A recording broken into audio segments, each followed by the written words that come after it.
So very good morning to all of you. Capital Structure Class 1. Bratalok, Sampurna, Anil, Nikhil, Smriti, Mehak, Muskan, Khush, Vivek, Rahul, Raghav. So good morning all of you. Hope you're all fine. Parth. Okay, so good morning all of you and all others who will wish me now. So we are starting with Capital Structure Class 1. We will not talk about कि आपका economics कैसा चल रहा है. Okay, अब classes कैसे होंगी कैसे नहीं होंगी कुछ बातें नहीं, अपने सीधा पहले पढ़ाई का बात करेंगे. Capital structure, one of the most elegant chapters in the syllabus. ठीक है, स्टार्ट कीजिए कॉपी से. Capital structure.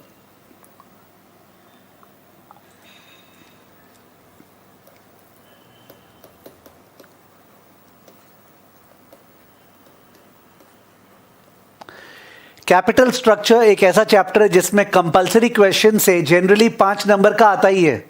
जो कंपलसरी वाला क्वेश्चन है, क्वेश्चन नंबर 1, उसमें एक क्वेश्चन कैपिटल स्ट्रक्चर का जनरली रहता ही है, माने 95% टाइम्स रहता ही है. और अलग से क्या पता 10 नंबर का दे दे, उसका स्कोप कम है पर देने को दे सकता है.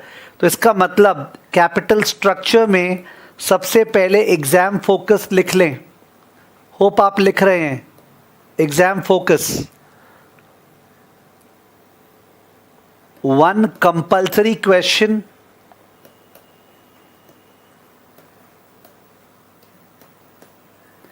five marks.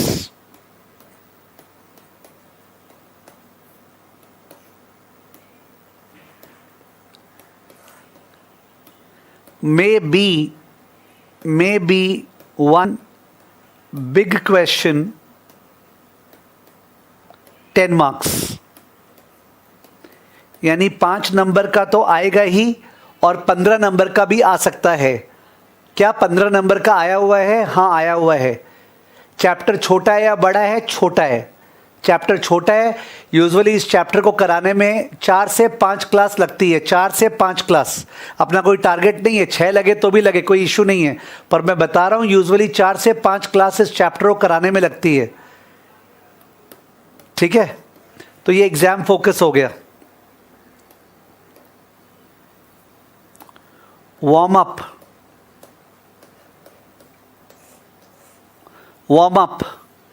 तो वार्म अप में ये समझिए कि अगर मैं पूछूं what are the 3 main decisions of finance manager, what are the 3 main decisions of finance manager, finance manager का 3 मेन डिसीजंस क्या होता है.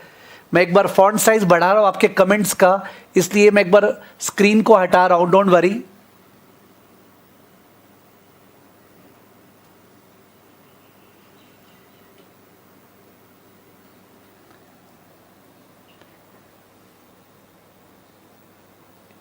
Yes, just 1 second. What are the 3 main functions of finance manager? नहीं, आप लोग तो objectives में लग गए. इशिका का आंसर राइट है, सौरभ गेरा का पार्शली राइट है. What are the 3 main functions of finance manager? Okay, तो एक होता है फाइनेंसिंग, एक होता है इन्वेस्टिंग और तीसरा होता है डिविडेंड डिसीजन. फाइनेंसिंग डिसीजन यानी पैसा उठाना, इन्वेस्टमेंट डिसीजन माने पैसा लगाना, और डिविडेंड डिसीजन माने जो कमाए हैं उसमें से कितना डिस्ट्रीब्यूट करें.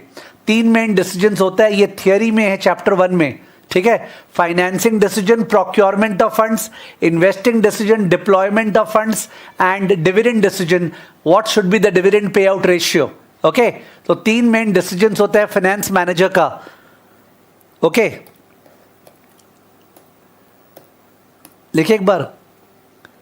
3 main decisions of finance manager. 3 main decisions of finance manager.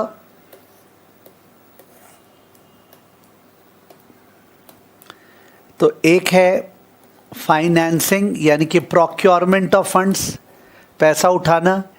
एक है इन्वेस्टिंग यानी पैसा लगाना, चाहे लॉन्ग टर्म में मतलब कैपिटल बजटिंग, शॉर्ट टर्म में मतलब योर वर्किंग कैपिटल मैनेजमेंट, और तीसरा डिविडेंड डिसीजन.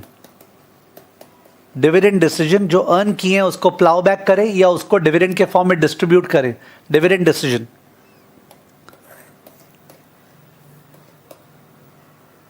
आपको फील हो रहा होगा कि इन्वेस्टिंग पूरा का पूरा फाइनेंसिंग पे डिपेंडेंट है, क्योंकि एक प्रोजेक्ट में अगर 500 करोड़ लगाएंगे तो 500 करोड़ उठाना तो पड़ेगा ना, ठीक है। और तो और अगर डिविडेंड ज़्यादा डिस्ट्रीब्यूट करेंगे तो उस केस में रिटेन्ड अर्निंग कमती बचेगा, और रिटेन्ड अर्निंग कमती बचेगा तो पैसा और ज़्यादा उठाना पड़ेगा अपने को। तो जो इन्वेस्टिंग डिसीजन और डिविडेंड डिसीजन है वो लोग दोनों फाइनेंसिंग डिसीजन से रिलेटेड है। रिलेटेड, ये रिलेटेड कैसे समझ में आ गया? जो अपने इन्वेस्ट करेंगे प्रोजेक्ट्स में उसका पैसा कहाँ से आएगा? फाइनेंसिंग डिसीजन से। अगर डिविडेंड बहुत ज़्यादा पे करते हैं, पूरा प्रॉफिट डिस्ट्रीब्यूट कर देते हैं, तो रिटेन्ड अर्निंग बचेगा नहीं और पैसा उठाना पड़ेगा अपने को, ठीक है ना। तो दोनों इन्वेस्टिंग डिसीजन और डिविडेंड डिसीजन फाइनेंसिंग डिसीजन से रिलेटेड है। Is it clear? I hope it is clear. Sir इससे एग्जाम में आएगा क्या? ऐसे नहीं आएगा, ये वार्म अप है। हर चीज़ एग्जाम में कैसे क्वेश्चन आएगा उसके तरफ पढ़ाया नहीं जा सकता है। We are coming to that. अब फाइनेंसिंग डिसीजन के लिए एक बार समझते हैं, एक प्रोजेक्ट है, एक प्रोजेक्ट है और उस प्रोजेक्ट में initial investment is going to be 600 crore. 600 crore initial investment है। How to fund the same? Hope you are coping. आपको कॉपी करना है, आपको पता है मेरे पढ़ाने का स्टाइल, ठीक है। How to fund the same, इसको कैसे फंड करें? ऑप्शन 1,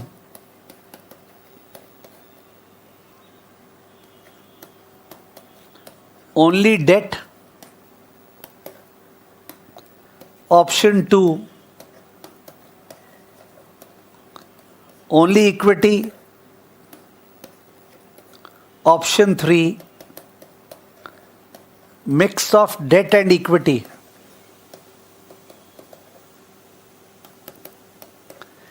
तो 500 करोड़ 600 करोड़ का प्रोजेक्ट है और इस 600 करोड़ को उठाए कैसे, कहाँ से आएगा प्रोजेक्ट करने के लिए? या तो सीधा लोन ले सकते हैं, डिबेंचर इशू कर सकते हैं 600 करोड़ का, या अपने शेयर होल्डर से पैसा रेज कर सकते हैं शेयर इशू करके, और या फिर थोड़ा पैसा डेट से, थोड़ा पैसा इक्विटी से। जाहिर अपने इंडियंस हैं और हमने ना कैपिटलिस्टिक इकोनॉमी चुना और ना सोशलिस्टिक, मिक्स्ड इकोनॉमी चुना, बिकॉज ऑफ विच आप लोग सबका फीलिंग ऑप्शन नंबर 3 पे आ रहा होगा, सब मिक्स से उठाइए, ठीक है ना। द पॉइंट इज दैट यहाँ पे ये क्वेश्चन नहीं है किससे उठाए, मेरा तो केवल मैं रेज कर रहा हूँ ये इश्यू कि ये डाउट सबको रेज होता होगा जब फर्म्स लोग नया नया प्रोजेक्ट करते हैं। तो नया नया प्रोजेक्ट करते समय उन लोग को डिसाइड करना पड़ता है कि वो लोग कैसे पैसा रेज करें। ओके तो सबका जवाब आ रहा है ऑप्शन 3, बिकॉज अपने इंडियंस है ना, वो जवाब आना ही था, ठीक है। चलिए ऑप्शन 3 पकड़ते हैं। सो ऑप्शन 3 में 3 ऑप्शन है।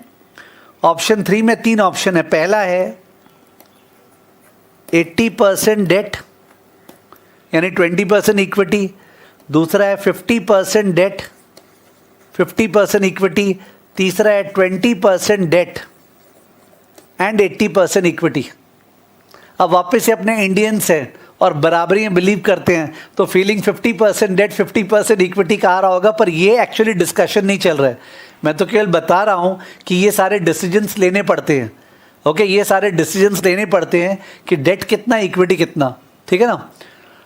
अब ये बताइए, जो अपने डेट और इक्विटी अलग अलग लेंगे 80-20 या 50-50 या 20-80, उससे क्या चीज़ पे इफेक्ट आएगा? अपने जो डेट और इक्विटी अलग अलग वेट्स में लेंगे उससे क्या चीज़ पे इफेक्ट आएगा? आपको पता है आंसर, इसलिए पूछ रहा हूँ। अपने जो डेट और इक्विटी अलग अलग लेंगे, या तो 80-20 या 50-50 या 20-80, उससे किस चीज़ पे इफेक्ट आएगा?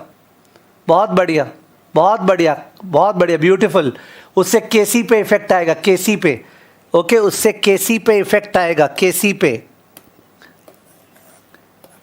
Effect on KC, effect on KC, cost of capital पे इफेक्ट आएगा, ठीक है। कॉस्ट ऑफ कैपिटल पे इफेक्ट आएगा, cost of capital, because weighted average है ना cost of capital, weighted average of KD and KE, तो कॉस्ट ऑफ कैपिटल पे इफेक्ट आएगा, करेक्ट है। KC equal to WD KD plus WE KE, तो please बताइए कॉस्ट ऑफ डेट केडी और KE में से ज्यादा सस्ता कौन सा होता है? कॉस्ट ऑफ डेट केडी और कॉस्ट ऑफ इक्विटी केई में से सस्ता कौन सा होता है? केडी और केई में से कौन सा सस्ता है? आप लोग को पता है, इसलिए पूछ रहा हूं। सबको पता है, जो भी ट्यूशन कर रहा है सबको पता है केडी और केई में से कौन सा सस्ता है। Very good. काश कोई रॉन्ग आंसर नहीं दे। नहीं, चिरायु ने रॉन्ग आंसर दे दिया, मुस्कान ने भी रॉन्ग आंसर दिया है। तो फिर अपने क्या पढ़ रहे हैं मुस्कान और चिरायु? तो अपने को नहीं देना चाहिए इस टर्म में एग्जामिनेशन, नवंबर टर्म में।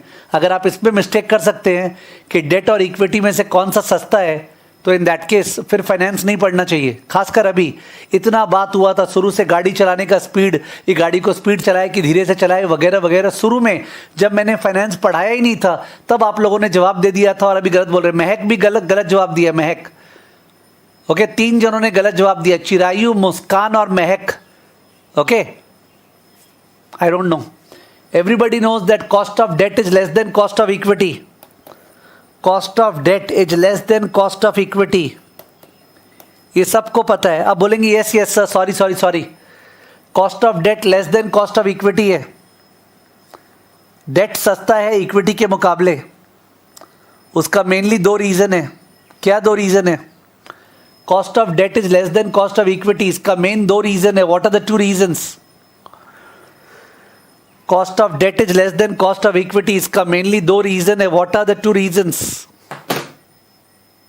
सर, डेट होल्डर्स कमती रिस्क लेता है। यस, कंपनी में अगर डेट ने पैसा प्रोवाइड किया, इक्विटी ने पैसा प्रोवाइड किया, तो डेट वाले को कमती रिस्क है, बिकॉज उसका पहला हक है कंपनी के अर्निंग्स पे, उसका पहला हक है कंपनी के लिक्विडेशन पे। ठीक है, इक्विटी के लिक्विडेशन पे। संपूर्ण ये नहीं पूछा था, मैं पूछा था डेट का कॉस्ट इक्विटी से कम क्यों होता है? डेट होल्डर्स को कमती रिटर्न चाहिए, क्यों? बिकॉज वो लोग कमती रिस्क सहते हैं। ओके, वो लोग कमती रिस्क सहते हैं, तो डेट होल्डर्स को कमती रिटर्न चाहिए, because they have a priority in terms of the revenues and priority in terms of the assets in the event of liquidation. तो डेट को कमती रिटर्न चाहिए। और दूसरा रीजन क्या है? एक तो है lower risk, debt takes lower risk, therefore they want a lower return. और दूसरा रीजन क्या है? केडी लेस देन केई का दूसरा रीजन। लगता है काफी भूल गए हैं एफएम। ओके, लगता है काफी भूल गए एफएम। या तो इकोनॉमिक्स का चस्का चढ़ा हुआ है और या फिर किन्हीं और सब्जेक्ट्स का चस्का चढ़ा हुआ है। लॉ, ऑडिट या एसएसएम परेशान कर रहे हैं। Yes please. सेकेंड रीजन क्या है? Cost of debt less than cost of equity एक रीजन है। Debt holders take lower risk. Okay, debt holders take lower risk. और दूसरा रीजन क्या है? वेरी सरप्राइजिंग, अभी तक जवाब आया नहीं है। बाप रे, ये जवाब आप लोग शुरू में दिए हुए जानते हैं, जब मैंने पढ़ाया ही नहीं था, एफएम स्टार्ट किया था, तब आप लोगों ने जवाब दे दिया था ये। नहीं, सब गलती जवाब आ रहा है। सृष्टि प्रसाद का, मोहित कदाल का, सौरभ गेरा का जवाब राइट है। Tax, debt generates a tax shield. Debt generates a tax shield. Cost of debt interest rate into 1 minus T. अब सब जन बोल रहे हो कि हाँ ठीक बोले, सॉरी भूल गए थे। तो लगता है एफएम अच्छा है। अभी अपने एफएम बीच में कर रहे हैं, तो वापस से आपको एहसास होगा आप कहाँ खड़े हैं। ठीक है, तो KD is less than KE, KD is less than KE, KD less than KE. Why? 2 reason. पहला, डेट होल्डर्स या debt providers take lower risk. दूसरा, debt generates a tax shield. Debt generates interest tax shield. Debt generates interest tax shield. Okay, तो फिर से ऊपर में आते हैं। कंपनी को 600 करोड़ रेस करना है, या तो केवल डेट से रेस कर सकता है, वो भी आंसर पॉसिबल है, या केवल इक्विटी से या मिक्स से। आप लोग का मन था मिक्स से, चलिए मिक्स से। तो 80%, 20%, 50-50, 20-80। अब इन सब का इफेक्ट कॉस्ट ऑफ कैपिटल पे होगा, और cost of capital weighted average होता है केडी और केई का, और केडी कमती है केई से।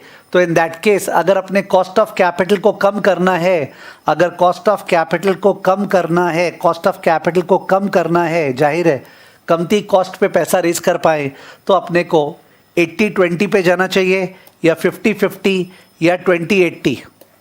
अगर अपने को कॉस्ट ऑफ कैपिटल को कम करना है तो अपने को जो मिक्स बोले मिक्स, वो 80-20 पे जाना चाहिए या 50-50 पे या 20-80 पे, 80-20 पे या 50-50 पे या 20-80 पे। तो सबका जवाब आ रहा है 80-20, because sir cost of debt जो है वो सपोज आपका 11% है और कॉस्ट ऑफ इक्विटी जो है समझ लीजिए 15% है। तो जाहिर है हम लोग अगर इसको 0.8 का वेट देंगे और इसको 0.2 का, तभी तो कॉस्ट ऑफ कैपिटल कम आएगा ना। वेटेड एवरेज चल रहा है तो 11 को अगर कमती वेटेज, 11 को ज़्यादा वेट देंगे, 15 को कम, तो वेटेड एवरेज कम आएगा। ये सबको समझ में आ रहा होगा, ये सबको समझ में आ रहा है। कॉस्ट ऑफ डेट लेस है, डेट सस्ता है, तो डेट को ज़्यादा वेट देना चाहिए और पैसा ज़्यादा डेट से उठाना चाहिए। ये सबको समझ में आ रहा है, ये सबको समझ में आ रहा है क्या? डेट सस्ता है इसलिए डेट को ज़्यादा वेट देना चाहिए, डेट से पैसा उठाना चाहिए, ठीक है, डेट से ज़्यादा पैसा उठाना चाहिए। हाउएवर आपको क्या लगता है अगर डेट से अपने ज़्यादा पैसा उठाएंगे तो जो इक्विटी शेयर होल्डर्स है, जो इक्विटी शेयर होल्डर्स है उनको कोई फ़र्क पड़ेगा या नहीं? अगर एक कंपनी डेट से ज़्यादा पैसा उठा रही है तो इक्विटी शेयर होल्डर्स की चिंताएं बढ़ेगी या नहीं? अगर एक कंपनी डेट से ज़्यादा पैसा उठाएगी तो इक्विटी शेयर होल्डर्स को चिंता होगा या नहीं? उस चिंता को कौन सा रिस्क बोलते हैं? अगर डेट से ज़्यादा पैसा उठाएंगे तो इक्विटी शेयर होल्डर्स को ज़्यादा चिंता होगा या नहीं, और उस चिंता को कौन सा रिस्क बोलते हैं? बढ़ेगा, यस, इक्विटी शेयर होल्डर्स का रिस्क बढ़ेगा, चिंता बढ़ेगा। और वो डेट की वजह से जो इक्विटी शेयर होल्डर्स को एडिशनल रिस्क फेस करना पड़ता है उसको कौन सा रिस्क बोलते हैं? संपूर्ण का जवाब आया है, सौरभ गिरा का जवाब आया है। डेट की वजह से इक्विटी शेयर होल्डर्स को जो एडिशनल रिस्क फेस करना पड़ता है उसकी वजह से वो लोग का रिस्क बढ़ेगा। और रिस्क बढ़ेगा तो क्या वो लोग 15 ही मांगेंगे, 15 से ज़्यादा? तो क्या वो लोग 15 ही मांगेंगे या 15 से ज़्यादा?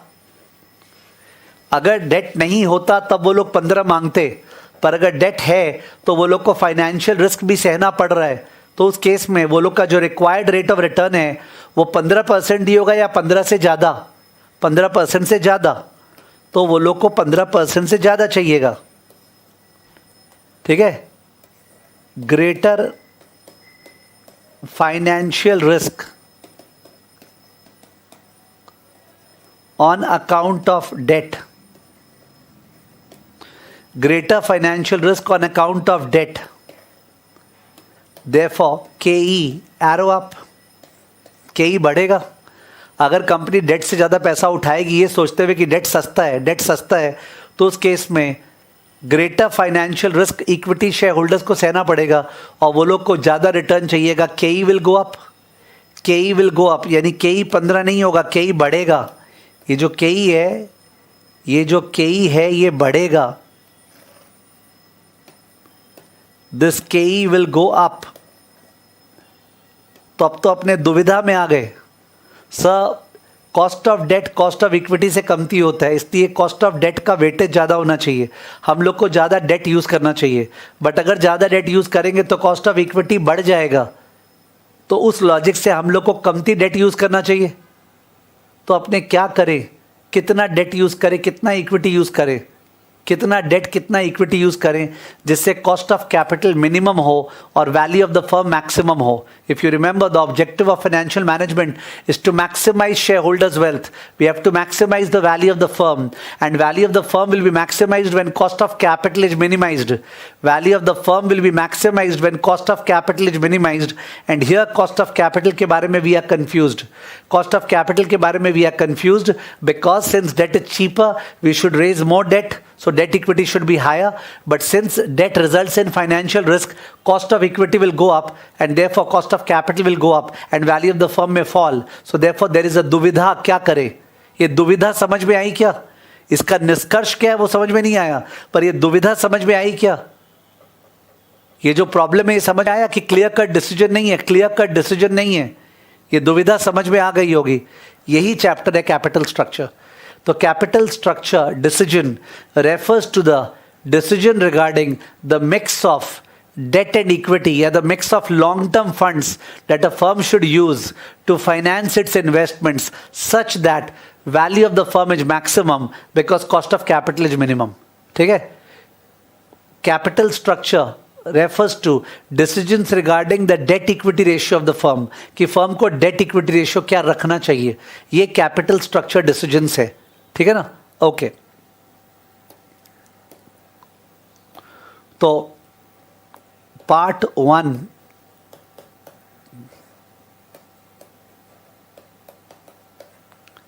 Capital structure decisions. Part 2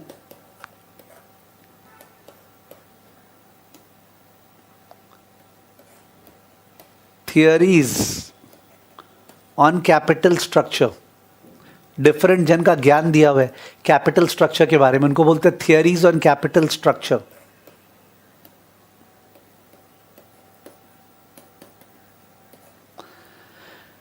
Part 3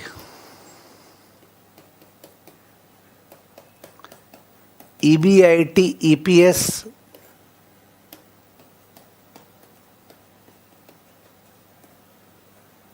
relationship and ROI ROE relationship. EBIT EPS relationship and ROI ROE relationship.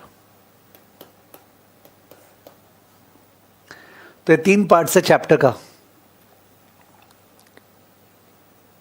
ठीक है? Capital structure decision, theories on capital structure, EBIT EPS relationship, ROI ROE relationship. Correct है? सही है? Okay. Part 1 capital structure decisions. ठीक है? ये sense pickup है, theory part है, फटाफट सल्टाते हैं. पहला point, capital structure decisions refer to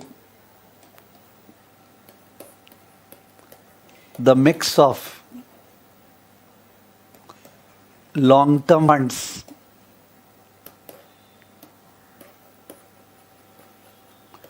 that is debt equity ratio to be used by a firm. Capital structure decisions refer to the mix of long term funds, that is the debt equity ratio to be used by a firm. Copy हो गया? तो capital structure का by chance definition exam में आया तो यही definition है, mix of debt and equity. Okay, mix of debt and equity. Number to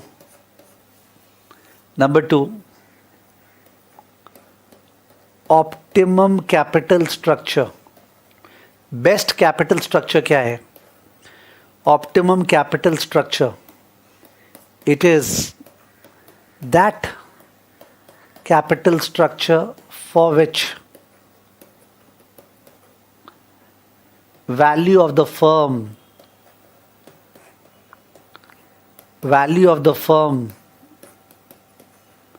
is maximum.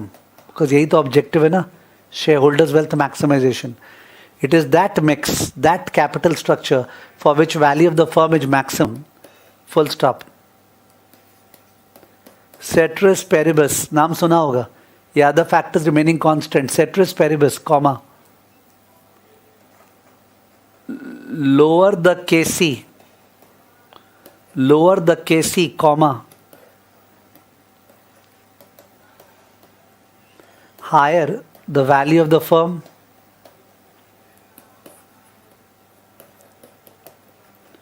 तो वैल्यू ऑफ द फर्म को मैक्सिमाइज करना था ना, तो बोल रहे वो केसी पे डिपेंड करता है, वो अदर फैक्टर्स पे भी डिपेंड करता है, इसलिए अदर फैक्टर्स को शांत कर दिए कि सपोज अदर फैक्टर्स कांस्टेंट है तो lower the KC higher the value of the firm. Full stop. Hence optimum माने best, optimum capital structure refers to that mix of debt and equity at which KC is minimum.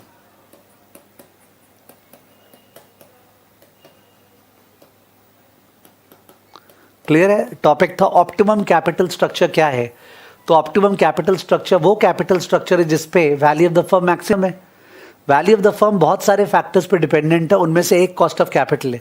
Cost of capital कम होगा तो value of the firm ज़्यादा होगा. इसका मतलब optimum capital structure वो है जिसपे कॉस्ट ऑफ कैपिटल मिनिमम है. Are you okay with it? तो एग्जाम में पूछ सकता है, थियरी में ऑप्टिमम कैपिटल स्ट्रक्चर लिखा दिया है मैंने, कैपिटल स्ट्रक्चर वो भी लिखा दिए. खैर थियरी का फोकस कम है, फिर भी लिखा दिए. ठीक है ना?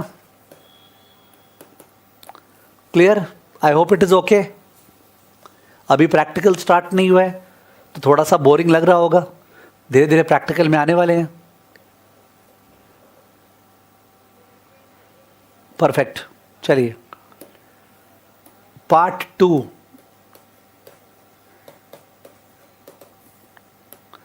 Theories on capital structure.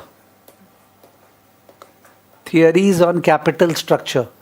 Capital structure के ऊपर ज्ञान. थियरीज मतलब ज्ञान.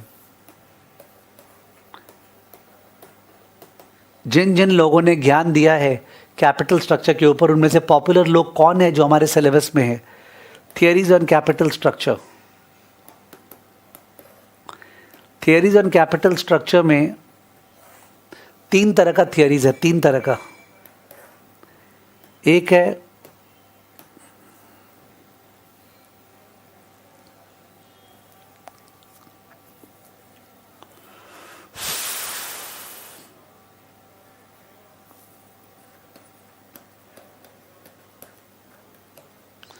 Relevance theory. दूसरा है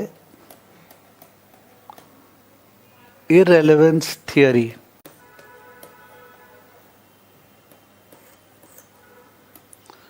और तीसरा है other theories.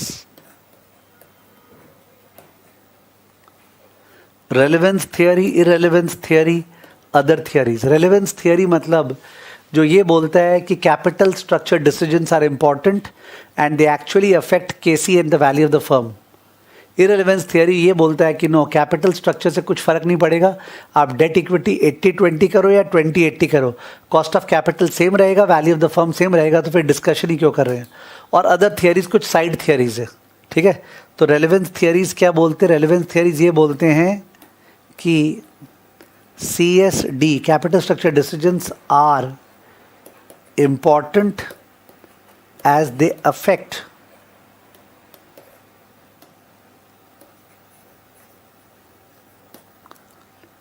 KC and firm value. So they are relevant because they affect KC and firm value. जाहिर है इसके अंदर क्या लिखना आप समझ रहे हैं. Irrelevance theory मतलब capital structure decisions are irrelevant. कोई काम का ही नहीं है, time pass. As they do not affect KC and value of the firm. लिख लीजिए अपने आप.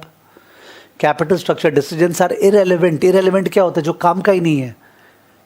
As they do not affect KC and value of the firm. They do not affect KC and value of the firm.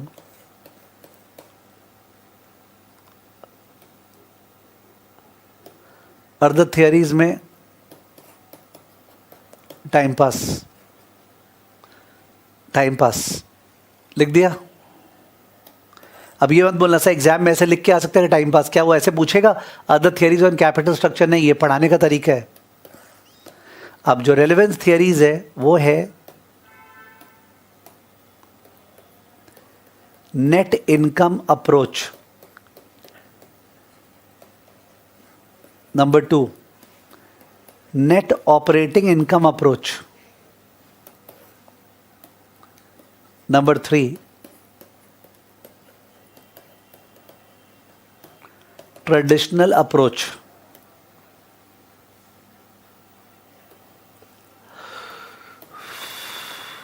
Irrelevance theory में number 4, 1 2 3 4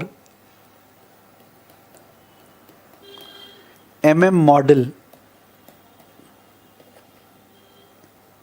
sorry, यहीं पे number 4 आएगा, यहीं पे नंबर 4 आएगा. सॉरी, यहाँ पे नंबर 4 आएगा MM मॉडल ब्रैकेट 1958, और यहाँ पे फिर से आएगा MM मॉडल 19, उल्टा लिख दिया MM मॉडल ये 1962 और ये MM मॉडल 1958। मैं बता दूंगा, अभी नाम लिखा रहा हूं। टाइम पास के अंदर number 5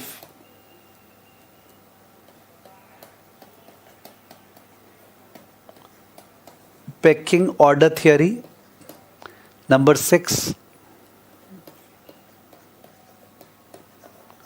trade off theory, static trade off theory. तो कितना सारा थियरीज है टोटल में? 6 थियरीज है।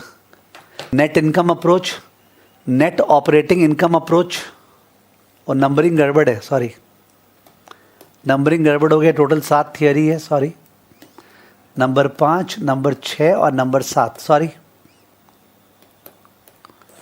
तो ये 4 थियरी है जो बोलता है कैपिटल स्ट्रक्चर बहुत इंपॉर्टेंट है, उससे इफेक्ट होगा केसी पे। 5वां थियरी है MM मॉडल, वो बोलता है कोई इफेक्ट नहीं होगा, 1958 का मॉडल है। 6वां और 7वां पैकिंग ऑर्डर थियरी और ट्रेड ऑफ थियरी। एक्चुअली इनको भी यहाँ डाल सकते थे रेलेवेंस में, बिकॉज इनके अनुसार कैपिटल स्ट्रक्चर डिसीजंस इंपॉर्टेंट है, पर मेरे को इसको जानबूझ के अलग रखना था बिकॉज ये एग्जाम में आता नहीं है, आया तो थियरी होगा, तो मैं इसको अलग रखना था। इस पर सम्स नहीं बनता कोई, इन पे कोई सम्स नहीं बनता, इसलिए मैंने अलग कर दिया, वरना इनको भी रेलेवेंस के अंदर डाल सकते थे, समझे? इनको भी रेलेवेंस के अंदर डाल सकते थे, बट इनको अलग कर दिया मैंने, ठीक है? ओके, होप आपने नंबरिंग कर लिया है। 1 2 3 4 5 6 7 थियरीज है, 7 लोगों ने ज्ञान दिया है, ओके, रिगार्डिंग दिस। अब इम्पॉर्टेंट क्या है कि इन दोनों में कोई सम्स नहीं है, मार्क कर ले प्लीज़, बिकॉज एग्जाम में अपने इंपॉर्टेंट है समझना। ये दोनों पार्ट में नो सम्स, नो सम्स, कोई सम्स नहीं है। इन 5 सम्स आ सकते हैं, 1 2 3 4 5 में सम्स आ सकते हैं। अब 1 2 3 4 5 में जहाँ पे सम्स आ सकते हैं उसमें 1 में, 2 में, 3 में और 5 में, 1 2 3 एंड 5 नो टैक्सेस। नंबर 4 में टैक्स प्रेजेंट। तो नेट इनकम अप्रोच में, नेट ऑपरेटिंग इनकम अप्रोच में, ट्रेडिशनल अप्रोच में और MM मॉडल में 1958 वाला नो टैक्सेस, पर जो MM मॉडल 1962 वाला है उसमें टैक्स प्रेजेंट, टैक्स प्रेजेंट। और टैक्स प्रेजेंट होते ही तो डेट बढ़िया हो जाता है ना, रीज़न याद है? टैक्स होते ही डेट बढ़िया हो जाता है, रीज़न याद है आपको? टैक्स होते ही डेट बढ़िया हो जाता है, क्यों? रीज़न याद है? टैक्स के होने से डेट बढ़िया क्यों हो जाता है? रीज़न याद है क्या? Tax shield, yes, debt will generate tax shield, debt will generate tax shield, बहुत बढ़िया, ठीक है। अब इवन दो मैंने बोल दिया है कि 1 2 3 5 में नो टैक्सेस, आप इसके ऊपर स्टार दे दीजिएगा, स्टार दे दीजिएगा, नो टैक्सेस स्टार दे दीजिएगा, उसमें स्टार देके 1 2 and 3 tax may be present, होता तो नहीं है but may be present, may be. तो you will feel that sir आप इतना बात बोल रहे हैं, हम क्या करें? जिन्होंने थियरीज लिखा था वो लोग तो लिखे थे अजम्पशन नो टैक्स, पर इंस्टीट्यूट जब सम्स देता तो टैक्स दे दिया, तो मैं क्या करूंगा? तो नेट इनकम अप्रोच पे, नेट ऑपरेटिंग इनकम अप्रोच में एंड ट्रेडिशनल में अजम्पशन में लिखा हुआ no taxes theory wise book में, बट सम्स के अंदर क्या पता टैक्स दे दिया, तो टैक्स में बी प्रेजेंट। तो आई एम रियली सॉरी, मेरे को ऐसे लिखाना पड़ रहा है। One would seriously feel confuse कि यहाँ लिखा रहे नो टैक्सेस, फिर लिखा रहे टैक्स में भी प्रेजेंट, तो when I said no taxes I mean to say अगर वो थियरी होता केवल सम्स नहीं होता, ठीक है, तो बट सम्स के अंदर क्या पता टैक्स दे दे. एज वी मूव अहेड और क्लियर हो जाएगा, ठीक है ना. ओके चलिए अब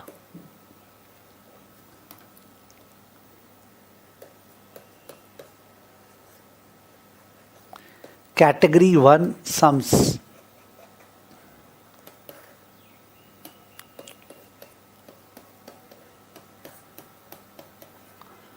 No taxes. Category 1 sum, no taxes. 1, 2 and 3.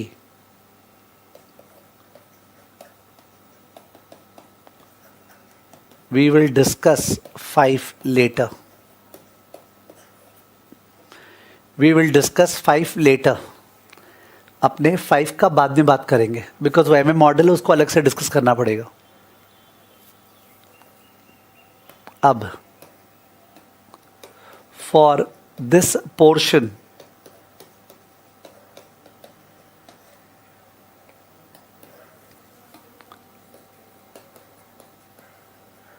Assumptions, ये पोर्शन में अजम्पशंस क्या है? अजम्पशंस है no growth, no growth firm है, no growth. Therefore A by I formula लगने वाला है थ्रू आउट में. ए बाय आई परपेचुइटी का फॉर्मूला. जैसे कंपनी का इनकम है तो इनकम जिंदगी भर सेम रहेगा. ईबीआईटी है तो ईबीआईटी जिंदगी भर सेम रहेगा. तो हमने EBIT by I, net income by I, ये सब करेंगे. नंबर 2, डिविडेंड पे आउट रेशियो 100%. तभी तो नो ग्रोथ है. कुछ रिटेन कर रहे ही नहीं है. अगर रिटेन करते, प्लाउ बैक करते, ग्रोथ आता. तो 100% डिविडेंड पे आउट रेशियो, 100% डिविडेंड पे out ratio.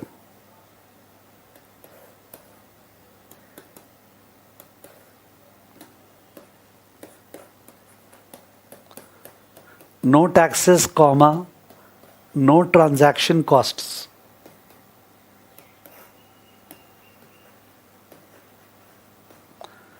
No taxes, no transaction costs. ठीक है, no taxes, no transaction costs. Hope it is fine. ठीक, अब very important, value of the firm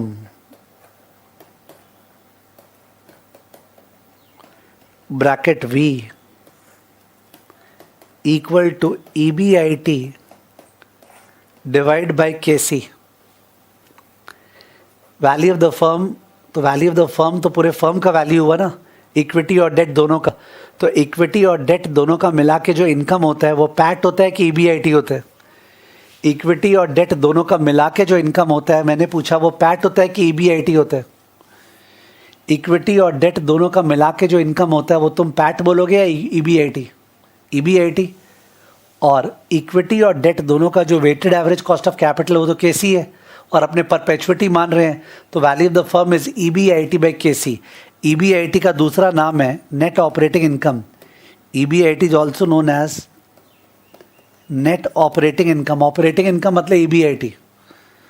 EBIT और NOI divided by KC. Books में notation KC को KO लिखा हुआ है. बुक्स में नोटेशंस केसी को केओ लिखा हुआ. केओ माने overall cost of capital, but अपना हैबिट केसे लिखने का, इसलिए मैं केसे लिख रहा हूँ. कोई चाहे तो केओ लिख सकता है. K O, overall cost of capital. Overall cost of capital. ठीक है. Value of equity,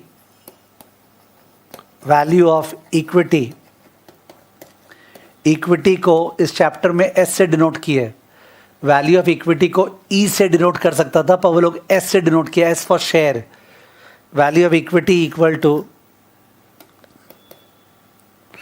equal to net income divide by K E. Net income by K E. Now net income का एक्चुअली मतलब होता है पैट, बट टैक्स नहीं है तो PAT ही तो पीबीटी हो गया ना, टैक्स अगर नहीं है तो पैट ही तो पीबीटी हो गया। तो मैंने लिखा PAT that is PBT divide by KE. तो value of equity is PAT और PBT divide by KE. PAT is also called net income, net income, जबकि EBIT is net operating income. Okay, EBIT is net operating income. EBIT में से interest less करते हैं तो PBT आता है। तो इंटरेस्ट क्या हो गया? फाइनेंशियल एक्सपेंस, तभी तो उसके बाद जो आता है वो नेट इनकम है। ठीक है, फिर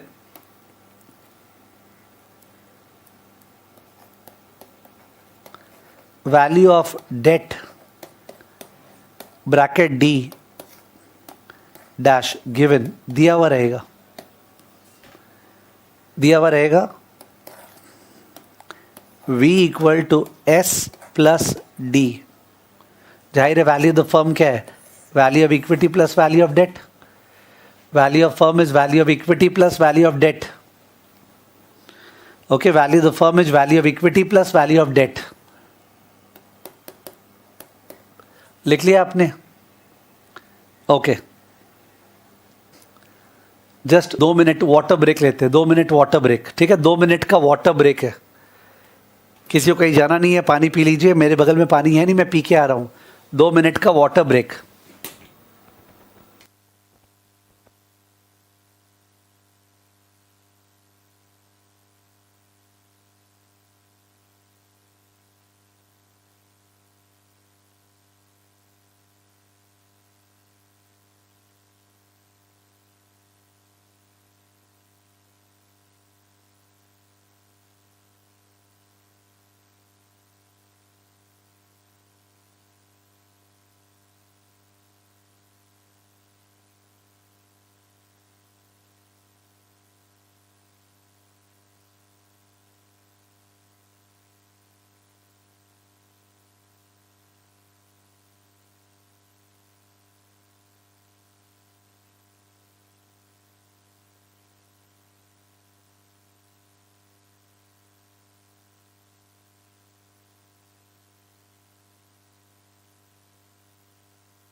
सो आई एम सॉरी, एक्चुअली पता नहीं एक टाइप का वीकनेस आ जाता है अचानक से। So because of which I had to just get up once. ठीक है, don't mind it. So value of the firm is equity plus debt, S plus D. ठीक है, अब ये सारा एजम्पशंस हो गया, नोटेशंस हो गया, एजम्पशंस हो गया, नोटेशंस हो गया। अब अपने आते हैं net income approach. Net income approach, ठीक है। नाउ इनको बहुत फॉर्मल तरीके से बता सकता हूं, एग्जाम में फॉर्मल तरीके से लिखना ही पड़ेगा, थियरी आ गया तो, बट फॉर्मल तरीके से आपको याद नहीं रहेगा, तो थोड़ा सा इनफॉर्मल बोलूंगा तो आपको अच्छा याद रहेगा। नेट इनकम अप्रोच सबसे वाहियात अप्रोच है, सबसे स्टूपिड अप्रोच है। ठीक है, तो ये मन में रहेगा। सबसे इलॉजिकल कौन सा था? Net income approach. ये नेट इनकम अप्रोच क्या बोलता है सुनिएगा, हम लोग जैसे जैसे डेट रेज करेंगे ना, जैसे जैसे डेट रेज करेंगे वैसे वैसे केडी और केई सेम रहेगा। केडी और केई सेम रहेगा, मतलब नया लोन सेम रेट पे मिलते जाएगा और इक्विटी होल्डर्स को भी चिंता नहीं बढ़ेगी, वो लोग का फाइनेंशियल रिस्क बढ़ेगा नहीं। केडी सेम रहेगा, केई सेम रहेगा। तो अगर केडी और केई सेम रहेगा तो आपको याद हो मेरा फिगर्स, कि जहाँ पे के डी 11% था और के ई 15% था, मैं बोल रहा हूँ 15 नहीं बढ़ेगा, 15 ही रहेगा और के डी 11% रहेगा, तब तो उस केस में नेट इनकम अप्रोच के अनुसार डेट जितना ज़्यादा ले उतना बढ़िया, बिकॉज डेट सस्ता है ना। वहाँ क्या चिंता हो रहा था, इक्विटी बढ़ जाएगा, नहीं यहाँ नहीं बढ़ेगा, K E will remain the same. तो स्टूपिड अप्रोच है। ओके, नेट इनकम अप्रोच, टिप्पणी में लिख दे इसको, सबसे इलॉजिकल, सबसे इलॉजिकल, सबसे illogical. As we increase the proportion of debt, as we increase the proportion of debt,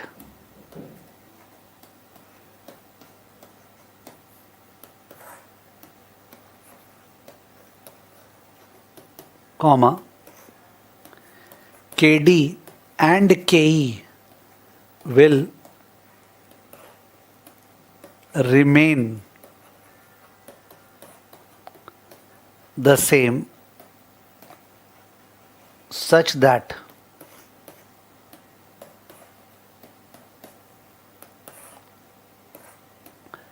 KC will fall. So as we increase the proportion of debt लेते जाइए, आपका KD और KE सेम रहेगा, such that KC will fall, such that KC will fall. Draw करना है X axis पे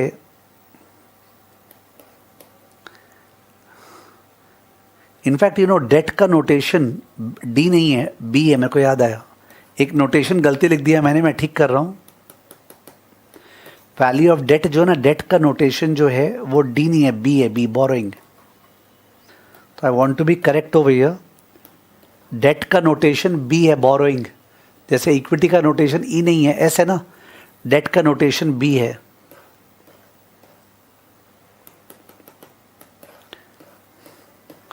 तो x axis पे बी बाई एस यानी डेट इक्विटी रेशियो, और वाई एक्सिस पे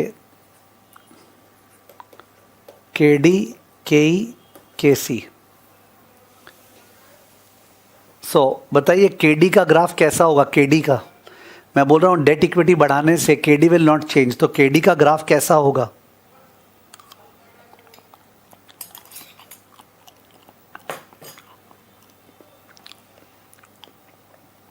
केडी का ग्राफ कैसा होगा? Upward sloping, downward sloping, flat, vertical, curve, कैसा होगा? एक्स एक्सिस पे डेट इक्विटी रेशियो है, उसको चेंज करने से KD will not be affected, यानी आप जितना भी लोन लीजिए आप सेम रेट पे लोन ले पाएंगे। केडी का ग्राफ कैसा होगा? यस प्लीज, जवाब नहीं आ रहा है। हॉरिजॉन्टल, एकदम सही है, जैसे इकोनॉमिक्स में फिक्स्ड कॉस्ट होता है ना वैसा। तो केडी का ग्राफ ऐसा होगा, केडी, दिस इज केडी, ठीक है। प्लीज बताइए केई का ग्राफ कैसा होगा? केई याद रहे, cost of equity will also not change, बोल मैंने, डेट इक्विटी बढ़ाने से केई चेंज नहीं होगा। रियल लाइफ में चेंज होता है, नेट इनकम अप्रोच इतना वाहियात अप्रोच है, बोलते हैं सेम, ऊपर या नीचे। राघव बंसल ने बोला सेम, करेक्ट आंसर है, ऊपर या नीचे। राघव बंसल ने बोला सर केई का ग्राफ भी सेम होगा। ओके, अनिल गोयल गलत बोल रहा है, पैरेलल टू वाई एक्सिस गलत बोल रहा है। केई का ग्राफ भी सेम होगा, ऊपर होगा। केई का ग्राफ भी सेम होगा, ऊपर होगा। केई का ग्राफ भी सेम। आप मन में सोचिए, केडी जो है, मैं लिख रहा हूं पर आपको एग्जाम में लिखना नहीं चाहिए, ये सपोज 11% पे, ये सपोज 15% पे है, ठीक है। और ये बताइए, सोच के बताइएगा, अगर अपने ओरिजिन पे खड़े हैं, ओरिजिन पे खड़े हैं तो बी बाई एस जीरो है। ओरिजिन पे खड़े हैं तो बी बाई एस जीरो है। बी बाई एस जीरो मतलब बी जीरो है, यानी डेट जीरो है, यानी फर्म अनलीवर्ड है। फिर से बोल रहा हूं, अगर अपने ओरिजिन पे खड़े हैं तो बी बाई एस जीरो है ना, यानी बी जीरो है, डेट नहीं, अनलीवर्ड फर्म है। तो अनलीवर्ड फर्म का केसी किसके बराबर होगा? केई या केडी? अनलीवर्ड फर्म का केसी किसके बराबर होता है? केई या केडी? जिस फर्म में डेट नहीं है उसका कॉस्ट ऑफ कैपिटल किसके बराबर होगा? केई या केडी? जाहिर है केई के बराबर यहां से स्टार्ट होगा, एंड जब अपने डेट ले रहे हैं तो 15 और 11 का वेटेड एवरेज 15 से ज़्यादा आएगा कि 15 से कम? 15 और 11 का वेटेड एवरेज 15 से ज़्यादा आएगा या 15 से कम? 15 और 11 का वेटेड एवरेज 15 से ज़्यादा आएगा या 15 से कम? कम। यानी जैसे जैसे डेट बढ़ा रहे हैं वैसे वैसे गिरते जा रहे, गिरते जा रहे, गिरते जा रहे, गिरते जा रहे। This is KC, this is KC, cost of capital. अगर आपने वर्ड सुना है बाई चांस, इकोनॉमिक्स में दरकार नहीं यहाँ पे, एसिम्प्टोटिक। एसिम्प्टोटिक का मतलब होता है जब एक कर्व दूसरे कर्व को अप्रोच करता है पर कभी छूता नहीं है, उसको बोलते हैं एसिम्प्टोटिक, ASSYMPTOTIC। तो कॉस्ट ऑफ कैपिटल गिरते जाएगा, डेट बढ़ाएंगे कॉस्ट ऑफ कैपिटल गिरते जाएगा, डेट बढ़ाएंगे कॉस्ट ऑफ कैपिटल गिरते जाएगा। ठीक है, डेट बढ़ाएंगे कॉस्ट ऑफ कैपिटल गिरते जाएगा। ठीक है, तो अपना ऑब्जेक्टिव क्या था, याद है क्या? अपना ऑब्जेक्टिव था ये बताना कहाँ पे कॉस्ट ऑफ कैपिटल मिनिमम है, यानी value of the firm maximum है। तो आप क्या एडवाइस करेंगे इस फर्म को? B/S क्या होना चाहिए? इस फर्म का B/S क्या होना चाहिए? डेट कितना यूज करना चाहिए?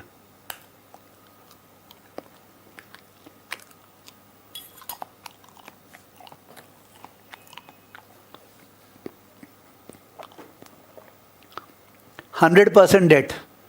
अगर पॉसिबल हो पाए तो इक्विटी यूज ही मत करो, 100% डेट होना चाहिए।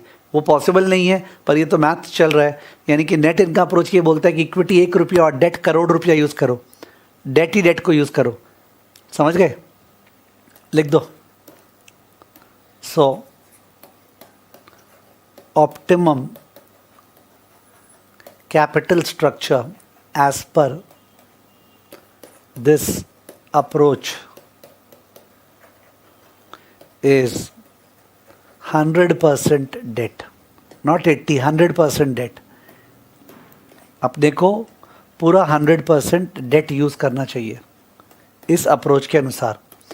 आप में से कोई भी अगर आर्ग्यू करेगा सर ये तो इलॉजिकल है, मैंने ऊपर ही लिखा दिया है सबसे इलॉजिकल, तो मेरे को ये नहीं बात करें कि सर ये तो इलॉजिकल है, बोला हो ना सबसे इलॉजिकल। तो सब फिर इलॉजिकल चीज़ अपने को क्यों कराई जाती है? ओके, बिकॉज जब ये लोग सिलेबस डिज़ाइन करते हैं तो पुराने बुक्स पुराने ऑथर्स को पकड़ते हैं। ठीक है, देखा जाए तो ये इलॉजिकल चीज़ करानी नहीं चाहिए, रियल लाइफ में भी ये वैलिड नहीं है। ठीक है ना? तो नेट इनकम अप्रोच आप समझ गए। सारे अप्रोचेस क्या बोलने वाले हैं कि डेट इक्विटी क्या होना चाहिए। ओके, कैसे बोलने वाले हैं?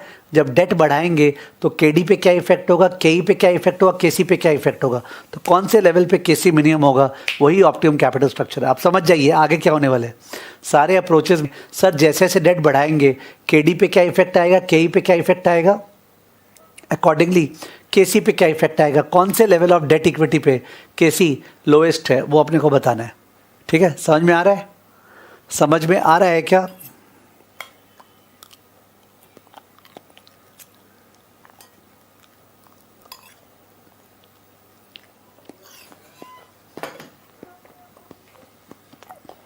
आई होप समझ में आ रहा है।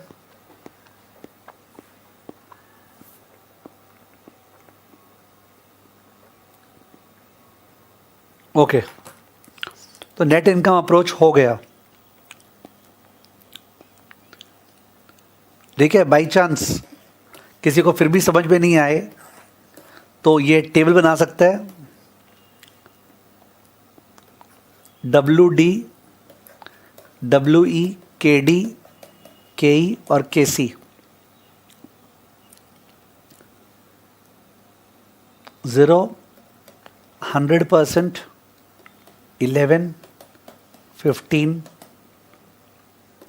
20%, 80%, 11, 15, 50%, 50%, 11, 15, 80%, 20%, 11, 15। सरप्राइजिंग चीज़ क्या है, 11, 15 चेंज नहीं हो रहा है। 100%, 0%, 11, 15। प्लीज़ लास्ट कॉलम खुद से भरिए, केसी वाला कॉलम खुद से भर लीजिए, केसी वाला कॉलम खुद से भर लीजिए। आपको पता है केसी क्या होता है, WD KD plus WE KE। सबको पता है केसी क्या होता है, WD KD plus WE KE।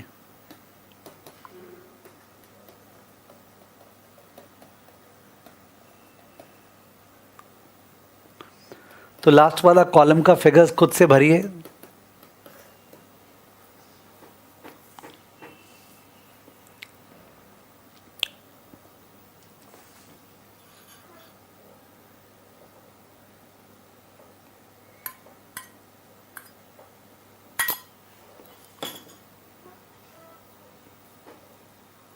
हो गया?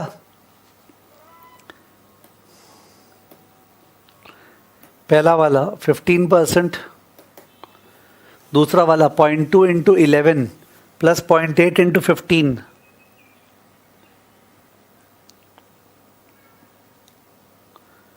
0.2 इंटू 11 प्लस 0.8 इंटू 15, 14.2, 11-15 का एवरेज 13%। तो देखो कैसी गिरते जा रहे हैं। 0.8 इंटू 11, 0.2 इंटू 15,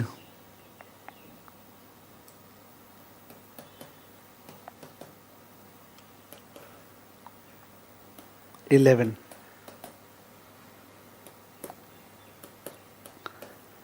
सो दिख रहा ही है ना, सबसे बेस्ट तो यही है ना, cost of capital. Cost of capital minimum है यहीं पे। I hope everybody is fine. There is no issue.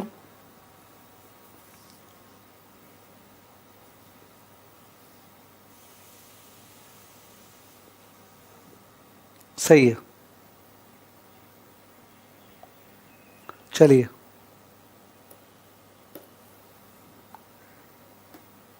थोड़ा बोरिंग हो रहा है, बुक से कोई क्वेश्चन देखते हैं। ये आईसीआई का स्टडी मैट है, chapter number 5। ICI study mat chapter number 5। Net income approach का ये डायग्राम दिया हुआ दिख रहा है आपको?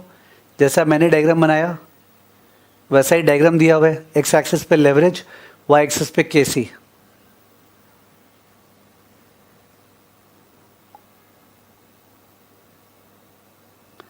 इलस्ट्रेशन 1 लिख दीजिएगा। ICI study mat illustration 1 Chapter 5, ICI Study Mat Illustration 1, page 5.6. Page 5.6, Illustration 1. Page 5.6, Illustration 1.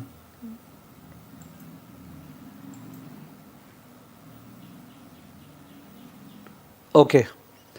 Rupa Limited's EBIT is 5 lakh, EBIT.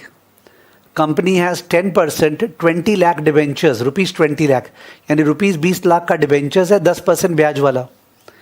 Equity capitalisation rate 16%। Equity capitalisation rate KE is 16%.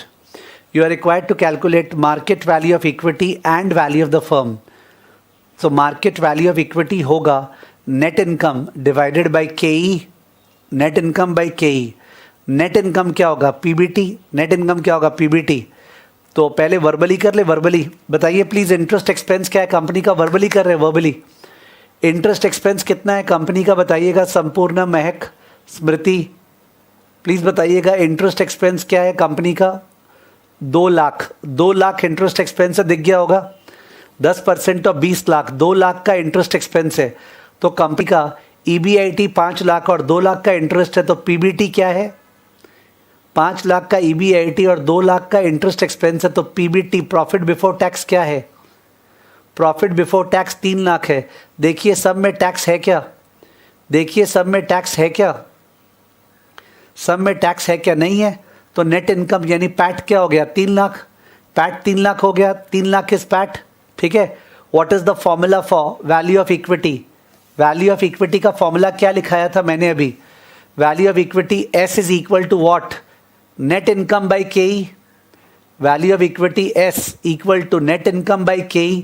तो नेट इनकम 3 लाख आ गया और KE 16% है। Calcium कीजिए, लिख के मत कीजिए कैल्शियम में। 3 लाख बाय 0.16 क्या आ रहा है? 3 लाख डिवाइड बाय 0.16 क्या आ रहा है? 3 लाख बाय 0.16 क्या आ रहा है? 18,75,000 18,75,000 वैल्यू ऑफ इक्विटी आ गया। 18,75,000 वैल्यू ऑफ इक्विटी आ गया। Okay 3 lakh by 0.16, 18,75,000 value of equity आ गया। वैल्यू ऑफ द फर्म क्या होगा? Value of equity plus value of debt. तो वैल्यू ऑफ द फर्म बताइए. वैल्यू ऑफ इक्विटी 18,75,000 आ गया. वैल्यू ऑफ फर्म क्या होता है? Value of equity plus value of debt. तो वैल्यू ऑफ द फर्म बताइए. वैल्यू ऑफ द फर्म बताइए. Yes, 18,75,000 plus 20 lakh. 18,75,000 plus 20 lakh. तो 18,75,000 plus 20 lakh equal to 38,75,000. 38,75,000. Okay, 38,75,000 is the value of the firm. 38,75,000. 38,75,000 answer match हुआ क्या? First part देख लेते हैं. 38,75,000 match हो गया. ओके, 38,75,000 ये अपना यहाँ मैच हो गया. 38,75,000. चलिए लिख के करते हैं, फिर सेकंड पार्ट करेंगे. लिख के करते हैं.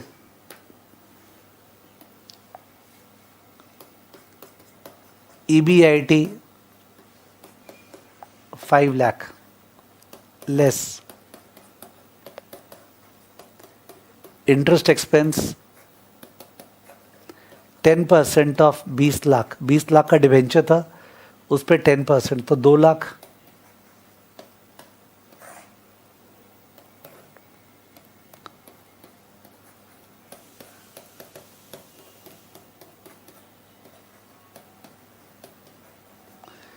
Profit before tax that is net income 3 lakh. अगर टैक्स होता तो टैक्स लेस करता, फिर लिखता net income.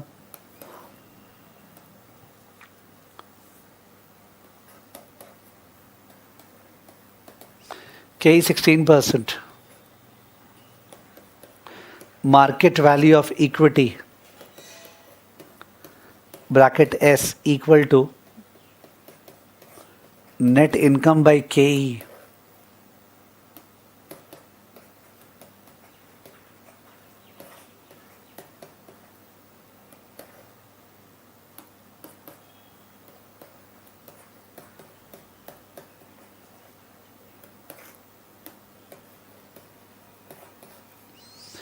18,75,000 is the market value of equity.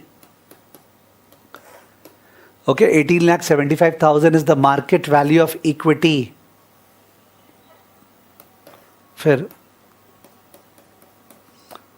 market value of firm V equal to market value of equity plus debt. Debt का book value market value same होता है, तो V equal to S plus B. 18,75,000 plus 20 lakh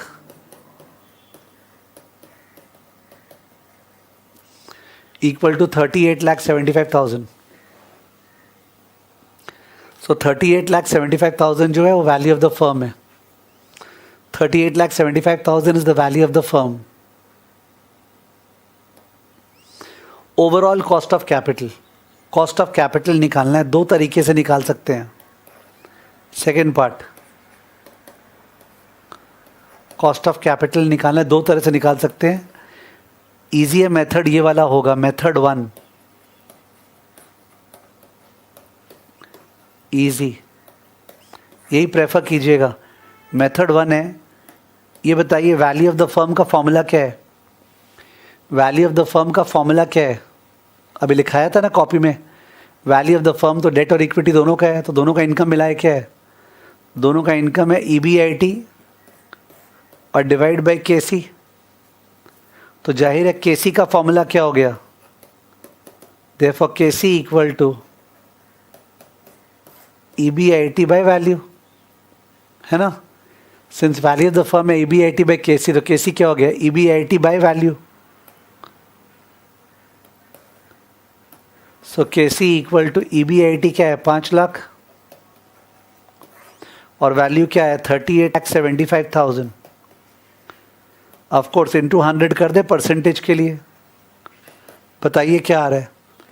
5 lakh divide bye 38,75,000 into 100. 5 lakh divided by 38,75,000 into 100.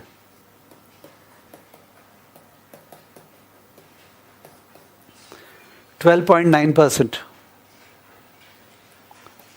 Method 2. Recommended नहीं है, फालतू में effort ज़्यादा मत कीजिएगा। लिख रहा हूँ ड्रैग, ड्रैग माने फालतू का खींच रहा है, आप ड्रैग का मतलब समझते हैं ना, फालतू का टान रहा है। कॉस्ट ऑफ कैपिटल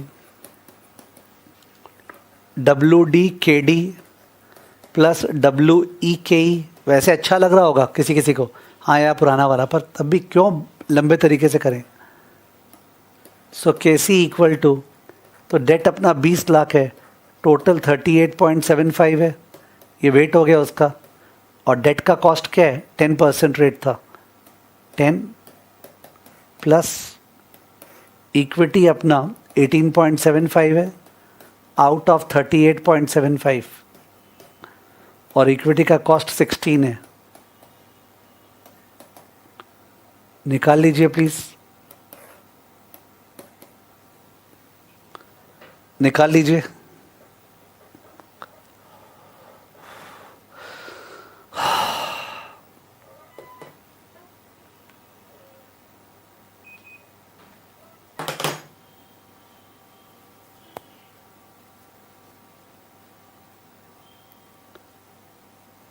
सो 12.9% आ गया आपका। किसी को कहीं पे कुछ डाउट है तो पूछ सकता है।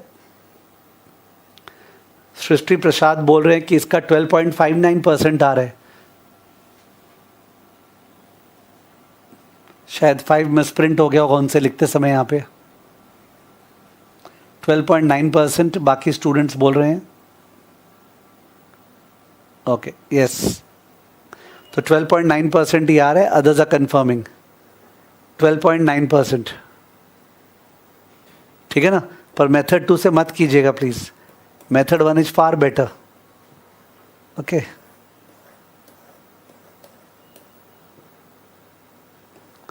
किसी को कोई डाउट पूछना है, किसी को कोई डाउट पूछना है क्या?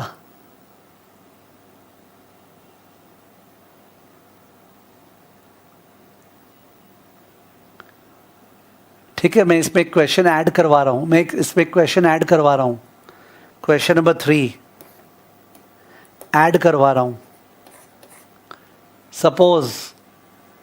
Suppose the firm decides to go for a leveraged buyback. Firm decides to go for a leveraged buyback. Leveraged buyback, that is, the firm borrows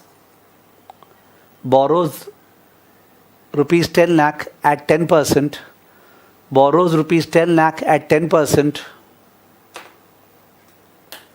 and uses the funds, borrows rupees 10 lakh at 10% and uses the funds to buy back equity at market price, to buy back equity at market price, to buy back equity at market price, to buy back equity at market price.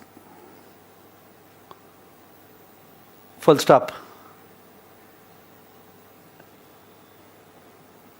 Please answer question number 1 and 2 again for this firm. Please answer question number 1 and 2 again for this firm. Please answer question number 1 and 2 again for this firm. आप समझ गए?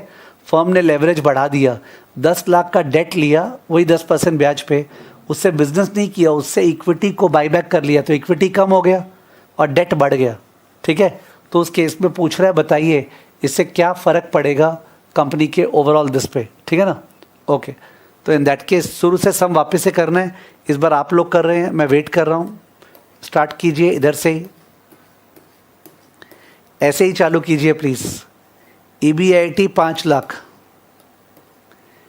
EBIT 5 lakh less interest expense क्या होगा, 10% of 30 lakh. Harshit Agarwal answer दे दिए हैं, बहुत बढ़िया बात है।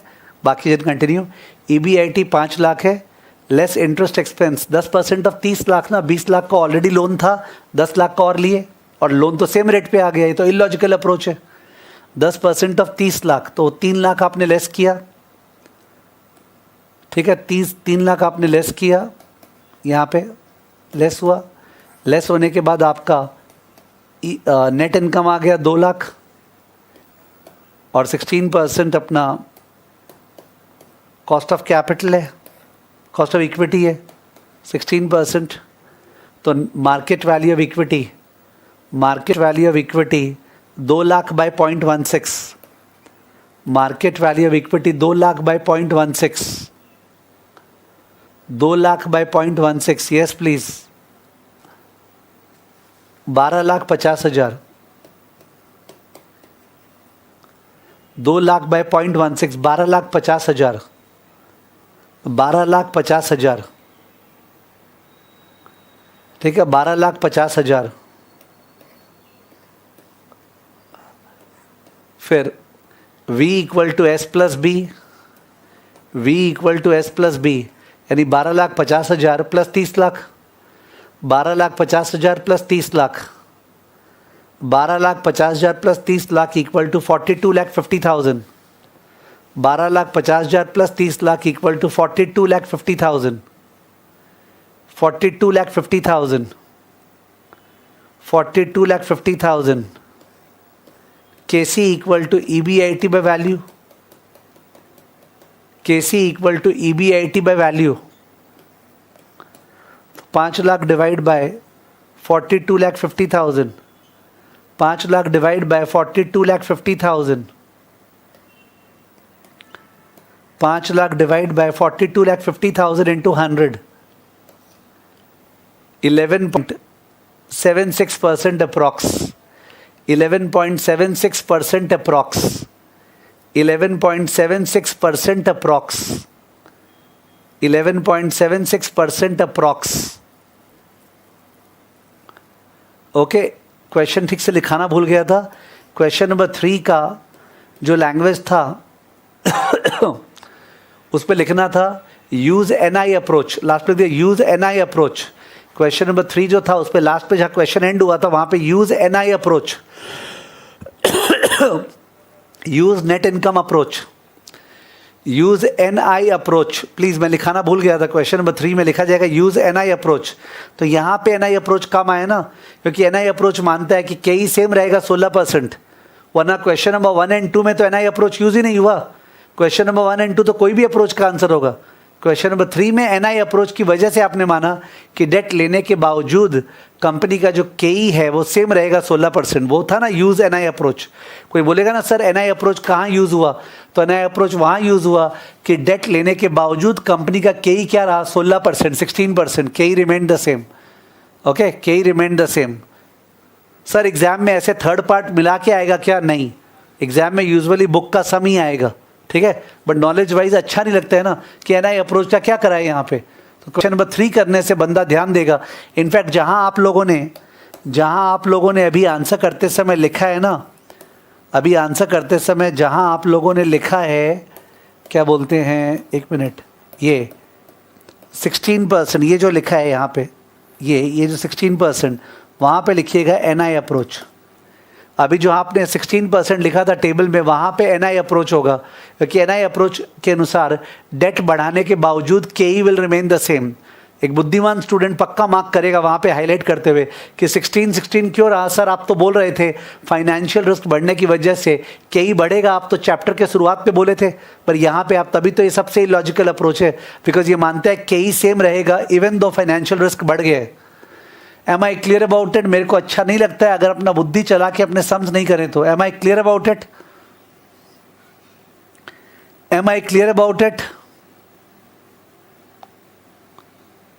ठीक है, और ये डाउट बाद में नहीं आना चाहिए, sir don't you think it's illogical on the part of the NI approach that it assumes that KE will remain the same. Don't talk about that, वो अप्रोच है वो सबसे इलॉजिकल है, बात हो गया, उसके बाद आप एक्स्ट्रा ज्ञान देंगे कोई सेंस नहीं होगा। चलिए नेक्स्ट।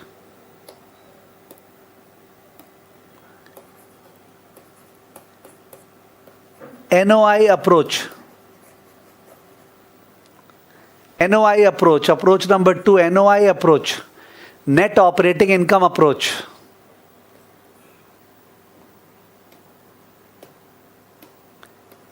ये बेस्ट है,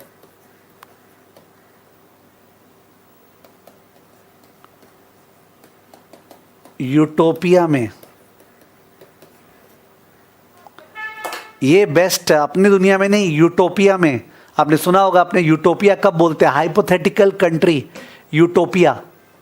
ओके, मतलब एक गाना सुना होगा ना, चल वहाँ जाते हैं, था ना गाना ऐसे करके, चल वहाँ जाते हैं जहाँ आसमां से पता नहीं क्या तो गाना है।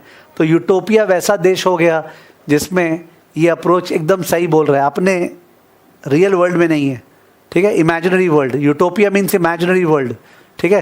तो एकदम स्टूपिड अप्रोच अपने वर्ल्ड के लिए, पर यूटोपियन वर्ल्ड में एकदम परफेक्ट अप्रोच है। तो ये बेस्ट है कहाँ पे? यूटोपियन वर्ल्ड में, ओके, यूटोपिया में, इमेजिनरी वर्ल्ड में, ओके। ये क्या बोलते हैं सुनिएगा, ये क्या बोलते हैं सुनिएगा, पहले समझ लीजिएगा, एक साथ लिख रहे नहीं है, पहले समझ लेते हैं, पहले समझ रहे, लिख रहे नहीं है। एक बार लिखना मत, एक बार लिखना मत, डोंट राइट। अपने को पता है केसी क्या होता है, don't write, I am requesting you, don't write.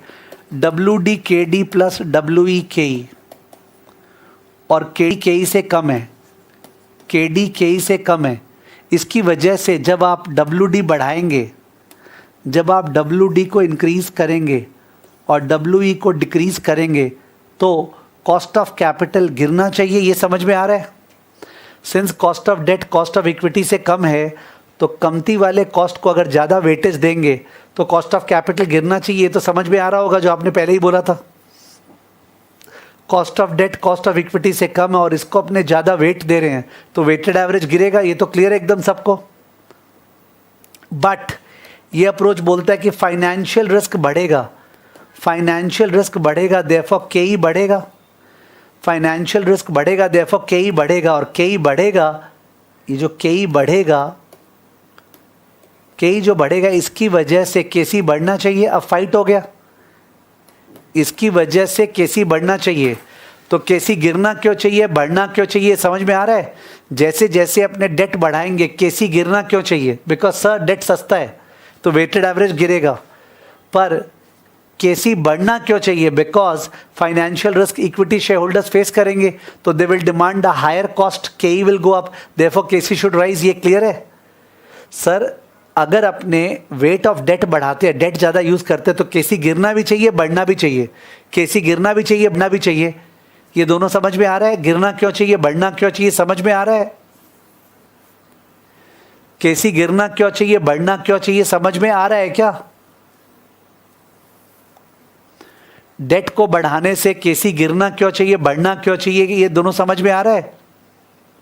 ठीक है, वेरी गुड।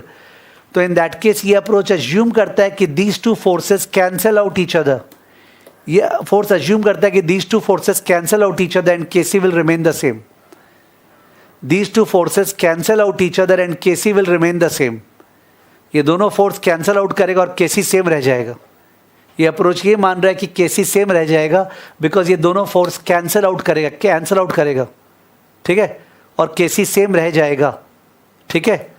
आपने अभी ये सब कॉपी नहीं किया, आप इसका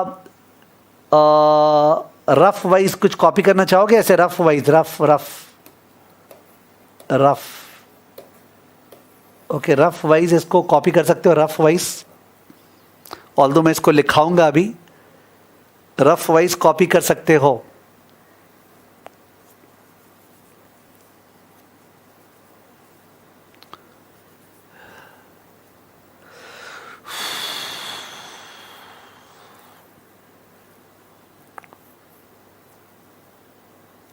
अगर KC सेम रहने वाला है, KC is not going to change, तो आपको क्या लगा? Capital structure decisions are relevant और इरेलेवेंट? बताइए प्लीज। अगर KC सेम रहने वाला है, ओ मैंने वहां गलती लिखा दिया, यानी कि एक मिनट, गॉड, वहां गलती लिखा दिया, क्या हो गया था पता नहीं, वहां जहां आपने वो लिख रहे थे ना approaches,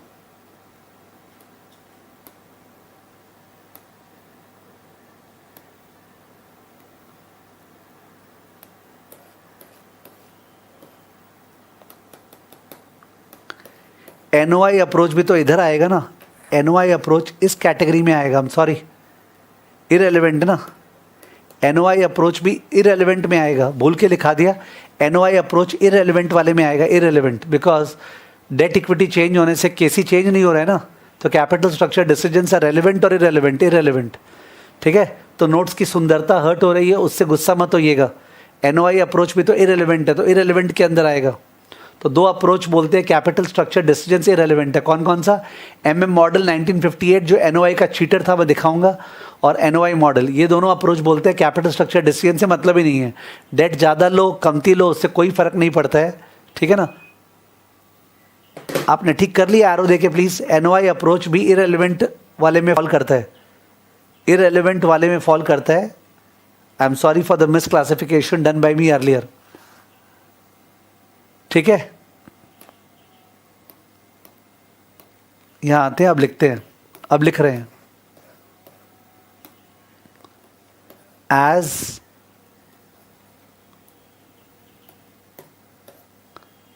as a firm raises more and more debt, as a firm raises more and more debt, comma, KC remains the same.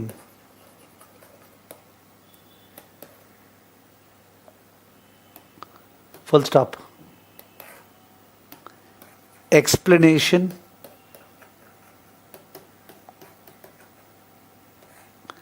Explanation. First bullet.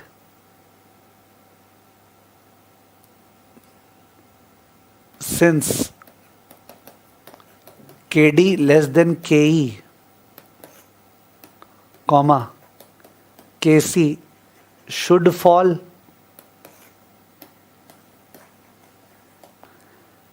Okay जब डेट रेज करें तो KC should fall.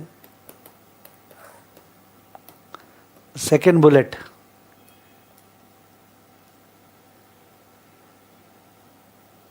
Equity share holders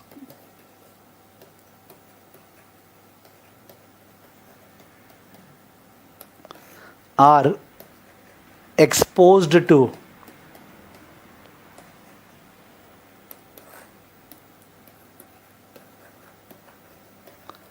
more and more financial risk.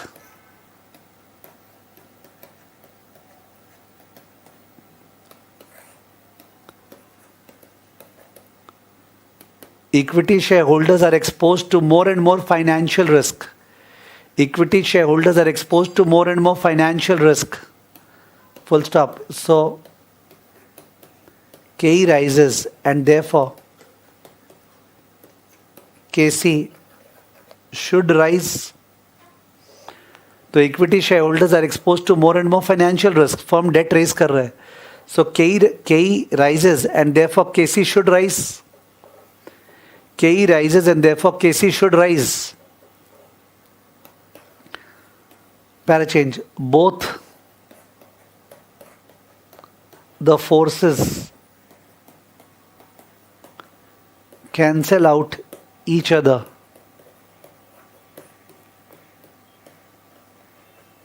such that KC remains the same. Both the forces cancel out each other such that KC remains the same. Both the forces cancel out each other such that KC remains the same.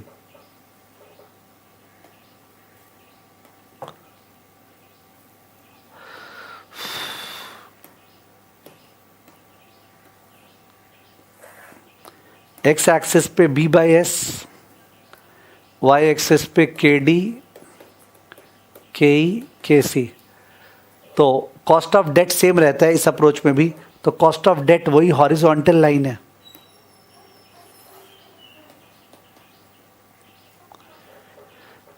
Cost of equity तो cost of date से ज़्यादा है, and जैसे जैसे debt raise कर रहे हैं तो इस अप्रोच के अनुसार what is happening to cost of equity, मैं पूछ रहा हूँ इस अप्रोच के अनुसार जैसे जैसे डेट रेज कर रहे हैं, तो मैंने क्या लिखा है, what will happen to K ई। इस अप्रोच के अनुसार जैसे जैसे डेट रेज करेंगे what will happen to K ई। पिछले अप्रोच में के ई सेम था, इस अप्रोच में जैसे डेट रेज करेंगे what will happen to K E, it will rise. It will rise along a straight line, not a curve. Okay, it will rise, ये KE है. Such that KC will remain the same. तो शुरू में तो KC KE के बराबर होता है जब डेट है ही नहीं ऑरिजिन पे. This is KC. Okay, KC will remain the same.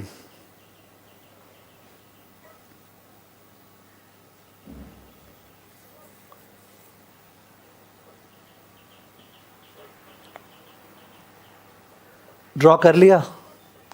इस लाइन का इक्वेशन जानना जरूरी है. इस लाइन का इक्वेशन जानना जरूरी है. इस लाइन का तो अपवर्ड स्लोपिंग स्ट्रेट लाइन ना, तो ये straight line upward sloping straight line है. के ई इक्वल टू कहां से स्टार्ट हो रहा है? के ई इक्वल टू कहां से स्टार्ट हो रहा है? के सी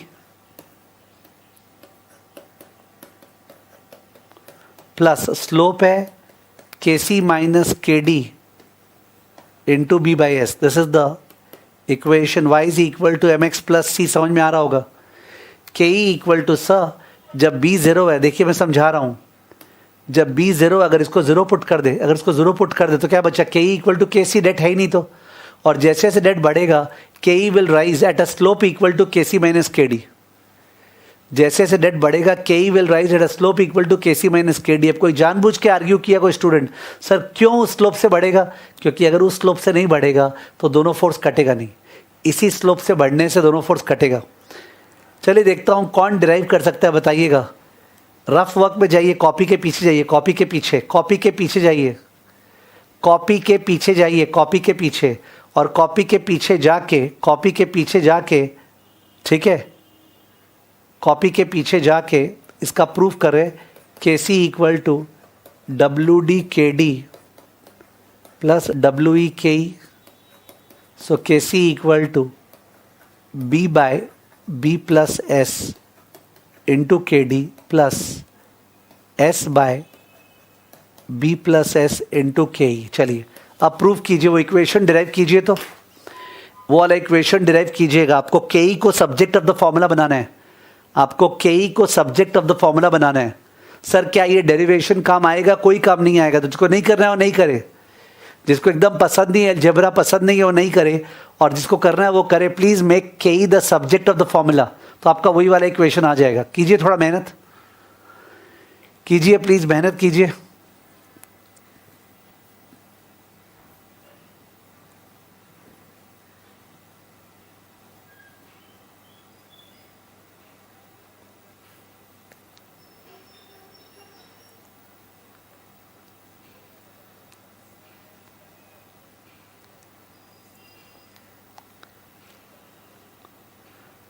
आपको इस इक्वेशन को उस पर बदलना है. के E equal to K C plus K C minus K D into B by S.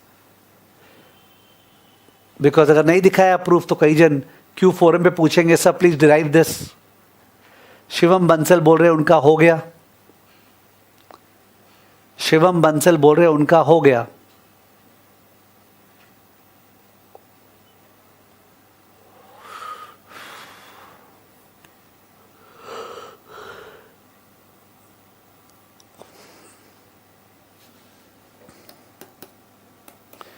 Cross multiply कर रहा हूं. K C into B plus S equal to B K D plus S K E. अब S से divide कर रहे हैं, dividing by S on both sides. K C into B by S plus 1 equal to B by S K D plus K E. तो K ई को अलग कर दिए. अब के ई को जो अलग कर दिए, सो के ई इक्वल टू, आप अगर ठीक से ध्यान देंगे, वैसे मैथ्स क्लास नहीं चल रहा है, तो ये 1 मल्टीप्लाइड बाई के सी अलग हो गया equal to K C plus, आप ठीक से ध्यान देंगे, किसी किसी को गुस्सा आ रहा होगा, तो K C into B by S और उधर आके minus B by S into K D. तो क्या होगा? बी बाई एस कॉमन हो गया, K C minus K D into B by S. समझ गए? तो that is the derivation. Although ये डेरिवेशन कोई काम का नहीं है, और कोई इसके पश्चात पूछा मेरे से सर डेरिवेशन समझ में नहीं आया, तो मैं बोलूँगा भुजिया हल्दीराम का मोटा वाला, समझ गए? क्योंकि आपको डेरिवेशन दिखा दिया, आपको समझ में नहीं आया, मतलब आपको मैथ्स अच्छा नहीं लगता है, तो लीव इट ना, क्या ज़रूरत है, ठीक है? Stress on the logic. So the logic is that शुरू में के ई के सी के बराबर है, फिर के ई बढ़ेगा at a slope equal to K C minus K D का गैप, और ये स्लोप के बढ़ने के कारण ही तो दोनों का इफेक्ट कट जाएगा एंड के सी विल रिमेन द सेम. ठीक है, ये इंपॉर्टेंट है, this equation is important. Okay, conclusion क्या है? तो इस अप्रोच के अनुसार लुक एट द ग्राफ, के सी पे फोकस कीजिए. कैपिटल स्ट्रक्चर कैसा होना चाहिए? पिछले अप्रोच था कैपिटल स्ट्रक्चर 100% डेट. इस अप्रोच के अनुसार कैपिटल स्ट्रक्चर कैसा होना चाहिए? नेट ऑपरेटिंग इनकम अप्रोच के अनुसार कैपिटल स्ट्रक्चर कैसा होना चाहिए? कैपिटल स्ट्रक्चर कैसा होना चाहिए? पिछले एनआई अप्रोच के अनुसार कैपिटल स्ट्रक्चर में 100% डेट होना चाहिए. इसमें आंसर है जैसा भी, आंसर है जैसा भी, एकदम सही है. So capital structure decisions are irrelevant. Capital structure decisions are irrelevant, उससे फर्क नहीं पड़ता है. Capital structure decisions are irrelevant, उससे फर्क नहीं पड़ता है. आइए देखते हैं क्वेश्चन है क्या इसके ऊपर. तो ये बुक में आए, वो बुक में सेकंड अप्रोच ट्रेडिशनल अप्रोच है, पर मैंने तो सेकंड अप्रोच ये करा दिया, तो मेरे को ये स्किप करना पड़ रहा है. और ये रहा, नहीं ये भी स्किप करना पड़ रहा है.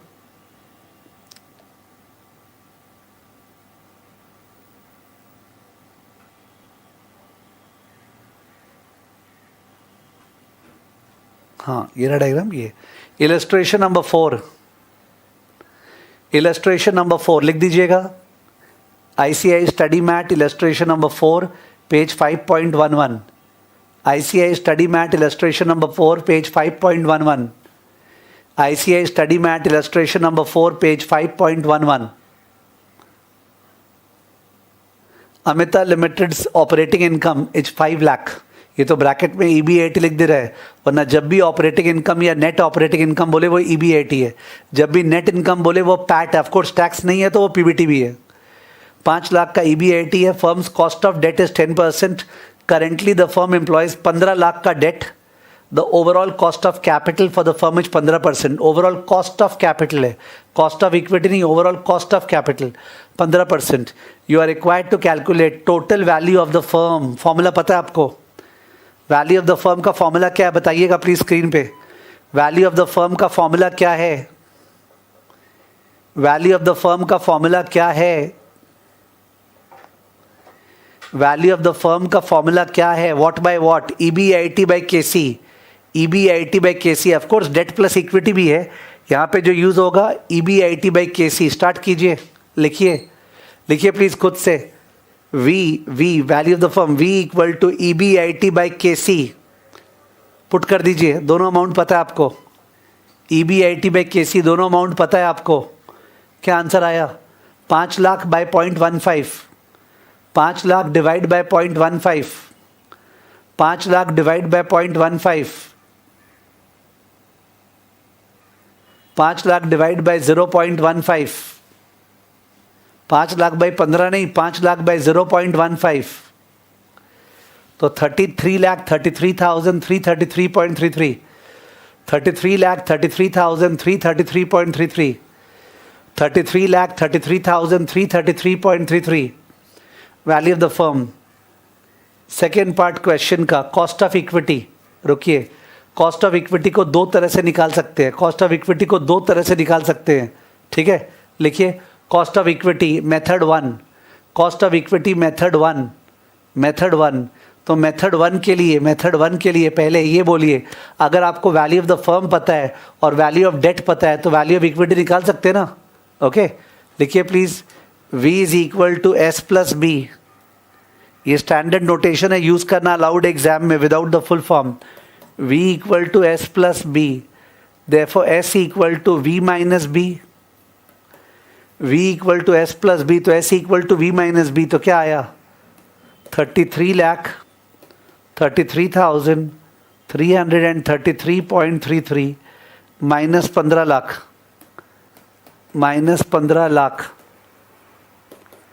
Equal to 18,33,333.33। सही है, ये आ गया। अब ये बताइए एस का फॉर्मूला क्या होता है, एन्युटी वाला, परपेचुइटी वाला। एस का फॉर्मूला क्या होता है, परपेचुइटी वाला। एस का फॉर्मूला क्या है, वेट कर रहा हूं। एस का फॉर्मूला क्या है परपेचुइटी वाला? एस का फॉर्मूला क्या है, व्हाट बाय व्हाट? एस का फॉर्मूला है net income divided by K E, net income divided by K E. Okay, net income तो निकाले नहीं, तो यहीं पे कर दे। S equal to EBIT minus I divide by K E, EBIT minus I divide by K E. Okay, तो S अपने को पता है 18,33,333.33 इक्वल टू EBIT क्या था 5 लाख माइनस इंटरेस्ट है 10% ऑफ 15 लाख। बढ़िया प्रेजेंटेशन होता अगर अलग से दिखा देते कैलकुलेशन, बट इट्स ओके, चलेगा। Divide by K E, so 18,33,333.33 is equal to 5 lakh minus 15, 5 lakh minus 1.5 lakh, 3.5 lakh, 3.5 lakh divide by K E.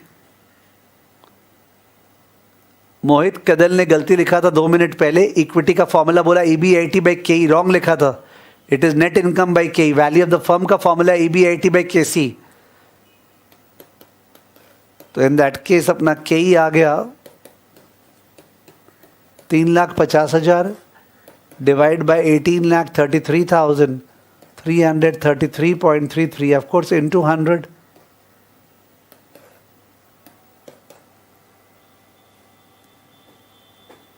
$3,50,000 divide by 18,33,333.33 into 100, तो ये 19.09% आ रहा है शायद, या 19.1%, 19.09% या फिर 19.1%।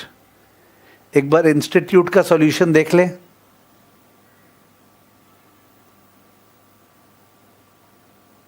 यस, 19.09%, 19.09%। ऑल्टरनेट सॉल्यूशन मेथड 2,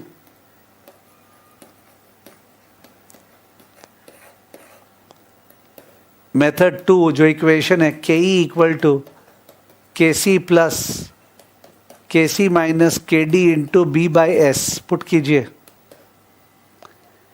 के ई इक्वल टू के सी क्या था 15 plus 15 minus 10 into 15 lakh divided by 18,33,333.33।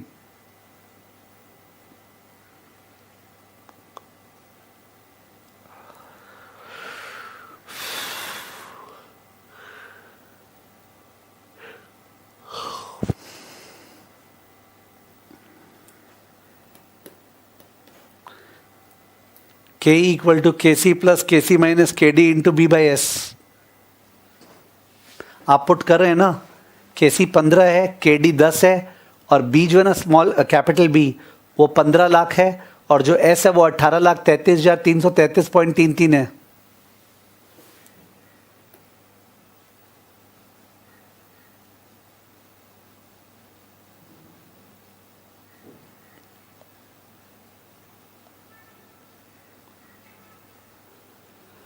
Bhavya Garg बोल रहे हैं QNOI अप्रोच से करेंगे। वैसे तो स्टडी मैट का क्वेश्चन है, NOI के अंदर दिया हुआ है, इसलिए NOI अप्रोच से कर रहे हैं। एग्जाम में लिखा हुआ रहना चाहिए।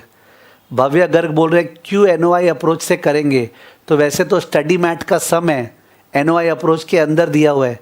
ठीक है, एग्जाम में NOI अप्रोच दिया हुआ रहना चाहिए। सर क्या एग्जाम में ये सम आया तो NOI अप्रोच दिया हुआ रहेगा? नहीं, एग्जाम में सम आया तो यही सम दिया रहेगा। ठीक है, आपको ध्यान करके जाना पड़ेगा। सर ये तो बहुत गलत बात है। हाँ गलत बात है, कुछ हो नहीं सकता। सर ये तो बहुत गलत बात है। हाँ गलत बात है, ये लोग इतने एफिशिएंट नहीं है, ये लोग सम उठा के देंगे। तो भव्य गर्ग आपको जवाब मिल गया होगा।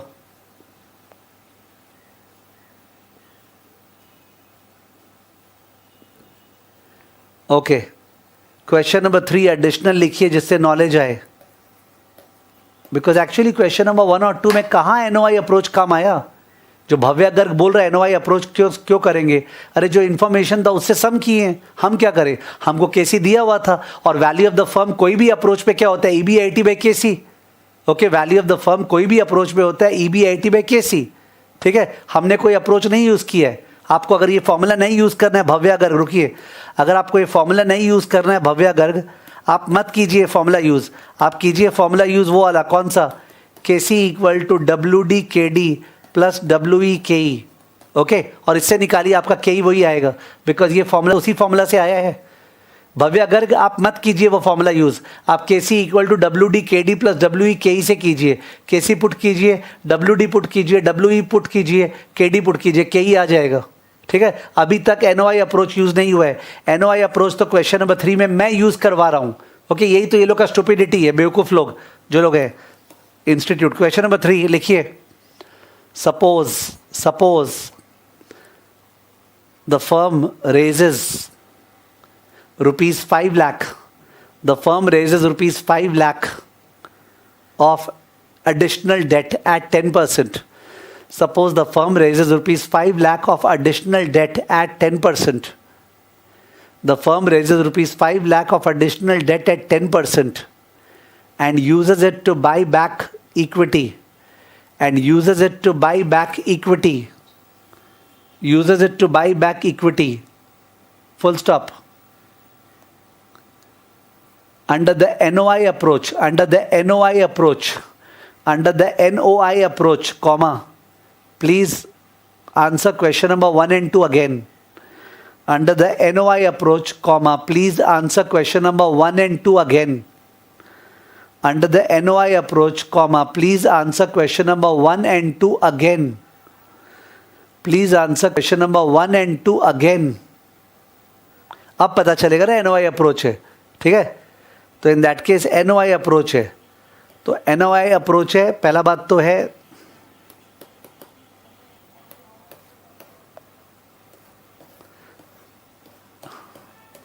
क्या था first question,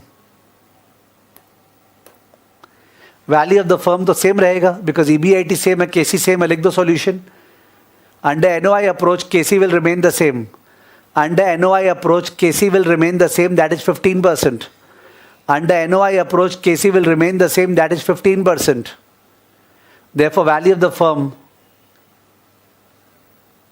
will remain the same, that is 33,33,333.33. KC will remain the same, therefore, value of the firm will remain the same, 33,33,333.33. KC will remain the same, therefore, value of the firm will remain the same, 33,33,333.33. Second part में पहले S निकाल लीजिए, v minus B, S equal to v minus B. तो 33,33,333 minus 20 lakh, S हो गया v minus B, 33,33,333.33 minus 20 lakh, 33,33,330.33 minus 20 lakh. तो ये आया 13,33,333.33, 13,33,333.33, 13,33,333.33, 13,33,333.33। ये आ गया एस, एस आ गया। अब वापस से वैसे ही कीजिए, S equal to net income by K E. तो के ई क्या होगा, net income by S, S equal to net income by K E. तो के ई क्या होगा, net income by S.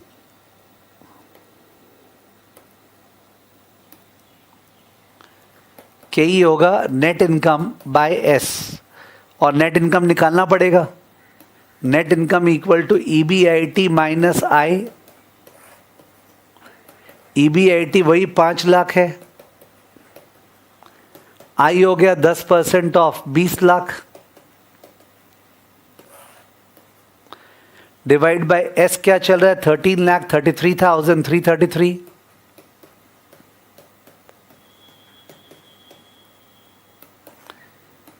Into 100, तो ऊपर में आ गया अपना 5 lakh minus 2 lakh 3 lakh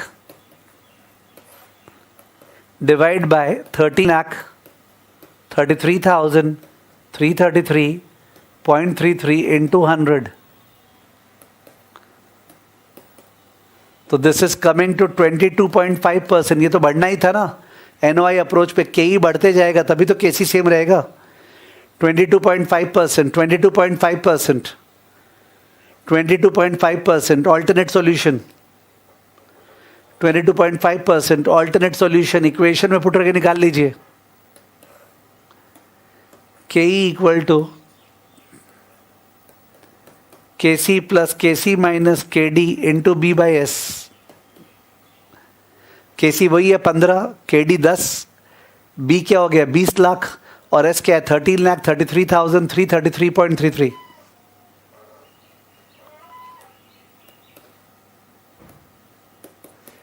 fifteen plus 15 minus 10 into 20 lakh divide bye